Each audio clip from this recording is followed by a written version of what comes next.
అవగాహన లేదు, అవగాహన ఉంది అని పక్కకు పెడితే దాని పైన ఉన్న అన్నారం, ఇంకా దానిపైన ఉన్న సుందిల్లా, ఆ పైన ఉన్నటువంటి ఎల్లంపల్లి, ఇవన్నీ కూడా ప్రాజెక్టు వాళ్ళు డ్యాములు కానీ లేకపోతే వాటి పంప్ హౌజులు కానీ వాళ్ళ మోటార్లు కానీ పర్ఫెక్ట్గా ఉన్నాయి. కాబట్టి ఇక్కడ ఈ కన్నెపల్లి పంప్ హౌజులలో ఇక్కడ ఉండే సుగుణం ఏంటంటే, కన్నెపల్లి పంప్ హౌజులు ఏవైతే ఉన్నాయో ఒక 50,000 క్యూసెక్ నీళ్ళు వచ్చినా కూడా ఈ పంప్ హౌజ్లో నీళ్ళు వచ్చే ఆస్కారం ఉంటుంది.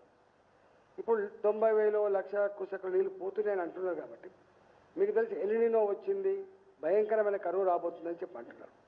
నా ఇక్కడ భేషజాలు పోకుండా నువ్వు తప్ప నేను తప్ప, ఇలా నువ్వు దుర్మార్గుడువా నేను దుర్మార్గుడా అనేటువంటి పద్ధతి పక్కకు పెట్టి, ఇలా ఇన్ని వేల కోట్ల రూపాయలు పెట్టి కట్టబడ్డటువంటి ఇన్ఫ్రాస్ట్రక్చర్ కాబట్టి ఎల్నినో వస్తుందని చెప్పి హెచ్చరికలు జారీ చేస్తున్న సందర్భంలో ఇవాళ జూలై మాసం వచ్చినప్పటికీ కూడా వర్షాలు లేక విత్తనాలు కూడా వేయని ఈ పరిస్థితులలో తాగే నీళ్ళ కోసం మనం డిపెండ్ అయ్యేదంతా కూడా కృష్ణా నది మీద, గోదావరి నది మీద. కాబట్టి ఇలా హైదరాబాద్ లాంటి నగరం నీళ్ళు లేకపోతే ఎంత ఇబ్బంది పడుతుందో తెలుసు. కాబట్టి నేను ఒకటే ఇవాళ ఆ ఒక కన్నెపల్లి పంప్ హౌజులు పనిచేస్తూ ఉంటాయి. కాబట్టి తక్షణమే లిఫ్ట్ చేసి కొంత నీళ్లు పంపు చేస్తే హైదరాబాద్కి అక్కడికి వచ్చే ఆస్కారం ఉంటుంది.